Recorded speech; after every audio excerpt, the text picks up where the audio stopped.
రేవంత్ సర్కారుపై నిప్పులు చెరిగారు మాజీ ముఖ్యమంత్రి బీఆర్ఎస్ చీఫ్ కేసీఆర్. ఇక లాభం లేదు, ప్రత్యక్ష పోరాటం చేయాల్సిందేనని బీఆర్ఎస్ నాయకులు కార్యకర్తలతో ఆయన అన్నారు. నమ్మి ఓట్లు వేస్తే గుణపాఠం చెప్పారని కాంగ్రెస్ సర్కారుపై మండిపడ్డారు. తులం బంగారం అన్నారు, వడ్డారం అన్నారు. నమ్మి ఓట్లు వేసి బావిలో పడ్డారని విరుచుకుపడ్డారు. రాష్ట్రంలో ఒక పథకం కూడా సరిగా అమలు కావడం లేదన్నారు. ప్రస్తుతం పథకాలన్నీ గంగలో కలిశాయని, కరోనా టైంలో కూడా నేను రైతు బంధు ఆపలేదన్నారు కేసీఆర్. రైతు బీమాతో ఎంతో మంది రైతులకు మేలు జరిగిందని ఆయన వెల్లడించారు.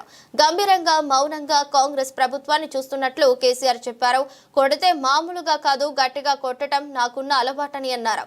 రాబోయే ఫిబ్రవరి చివరిలో భారీ బహిరంగ సభ ఉంటుందన్నారు కేసీఆర్. ఎక్కడి ప్రాజెక్టులు అక్కడే పడుకున్నాయన్నారు.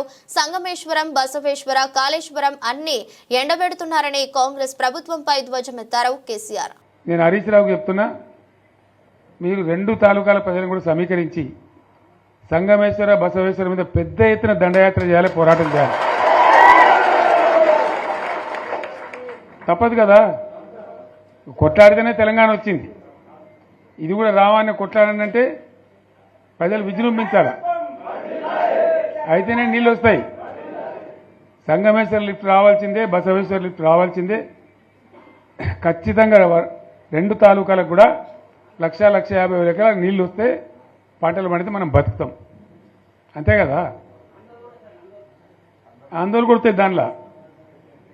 సంగమేశ్వర, బసవేశ్వర ఆందోళన కూడా ఉంది. సింగూరు కాక సింగూరు మీది ప్రాంతానికి వచ్చేదంతా కూడా దాదాపు 70,000-80,000 ఎకరాల ఆందోళన కూడా ఉంది. సో అంత మంచి ప్రాజెక్ట్ ఇవాళ కాంగ్రెస్ ఎందుకు ఆపింది? ఓ మినిస్టర్ ఉన్నాడా, ఆయన ఆందోళన. మరి ఆయన ఏం చేస్తున్నట్టు? మంత్రి పదవులు, ముఖ్యమంత్రి పదవులు ఎందుకు? 10 మందికి మెయిల్ చేయడానికా, లేదా తమాషా చేయడానికా? డ్రామా కాదు కదా. కాబట్టి మనం వీళ్ళ మెడలు వంచి ఖచ్చితంగా వాటిని సాధించాలంటే పోరాటానికి సిద్ధం కావాలి. ఓపిక పెట్టినాం మనం ఓపిక పెట్టలేదు. ఇప్పుడు 14 నెలలు అవుతుంది ఈ గవర్నమెంట్ వచ్చి. మనం ముందే అంటే మనం కన్నేరు అందరూ ఇంకోటి అందరూ ఓపిక పెట్టినాం. ఇప్పుడు వాళ్ళు ఇక కుయ్యలేదు, కుట్టుకోలేదు, ఏం లేదు, మాటనే లేదు. అంటే మనం కొట్లాడ చేయాలి. ప్రత్యక్ష ప్రజా పోరాటాలు లేవదీసి ఖచ్చితంగా ఈ ప్రభుత్వం మెడలు వంచి సంగమేశ్వర, బసవేశ్వర సాధించాలి. అటువంటి అవసరం ఏర్పడితే పోరాటాన్ని నేను కూడా మీతో పాటు వస్తానని మనం చేస్తాను. తప్పదు. మరి మనకేం చేస్తాం?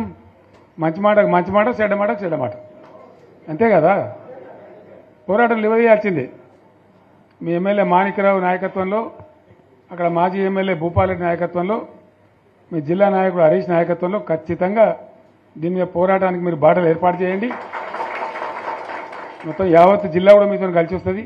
అందరు నాయకులు వస్తారు, అందరు కూడా ఉంటారు. సంగారెడ్డి ఎమ్మెల్యే గారు కూడా మీతో పాటు ఉంటారు. అందరం కలిసి కొట్లాట తప్ప రాదు. అయితే ఈ కొట్లాట మనకు తప్పదు. ఎవలకు? బీఆర్ఎస్ వాళ్ళకు. ఎందుకంటే బీఆర్ఎస్ పుట్టిందే తెలంగాణ కోసం. తెలంగాణ సాధించడం, తెచ్చిన తెలంగాణను లైన్లో పెట్టినాం మనం. మళ్ళీ ఇప్పుడు ఈ దరిద్రులు వచ్చి మళ్ళీ నాశనం పడుతున్నారు, అంతే కదా. మళ్ళీ దీన్ని కాపాడాలంటే ఎవడు కాపాడాడు? మళ్ళీ మన నుంచే కావాలి. మళ్ళీ ఇది లైన్లోకి రావాలి. అందరు మంచిగా ఉండాలి. ఎందుకంటే మనకు, మన పార్టీకి కులం లేదు, మతం లేదు, జాతి లేదు. తెలంగాణలో ఉన్న ప్రతి బిడ్డ మనోడే. వాళ్ళు ఏ మతం ఉన్నారు, ఏ కులం ఉన్నారు మనకు అవసరం లేదు. ఈ తెలంగాణ బార్డర్ గీత లోపల ఉన్న బిడ్డలు అందరు మనోళ్ళే. అందరూ బాగుపడాల్సిందే. ప్రతి ఒక్కరికి న్యాయం జరగాల్సిందే. ఆ న్యాయం జరిగి ఆ ఫలితాలు తెలంగాణకు వచ్చేదాకా ఇంకెవ్వడు కొట్లాడాడు, ఎవరితో కాదు. అది అబద్ధాల పంచాంగం. మళ్ళా మనమే కొట్లాడాల, అంతేనా? పక్కా మాటేనా ఇది? కొట్లాడదాం కదా. ప్రాణం పోయినా సరే తెలంగాణకు రక్షకులు మనమే. తెగించి కొట్లాడాల్సిందే. తెలంగాణ హక్కులను కొట్లాడాల్సిందే. మనమే కొట్లాడి తీరాల్సిందే.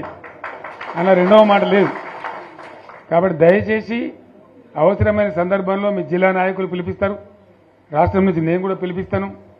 మీరు సిద్ధపడి ప్రత్యక్ష ప్రజా పోరాటాలు లేవదీసైనా సరే మన ప్రాజెక్టులు సాధించుకోవాలి, మన నీళ్లు సాధించుకోవాలి, మన ప్రజలకు అన్యాయం జరుగుతుంటే ఎదురు తిరగాలి, కొట్లాడాలి. తప్పకుండా ప్రజలకు న్యాయం చేసేదాకా మనం ముందుకు పోతూనే ఉండాలి.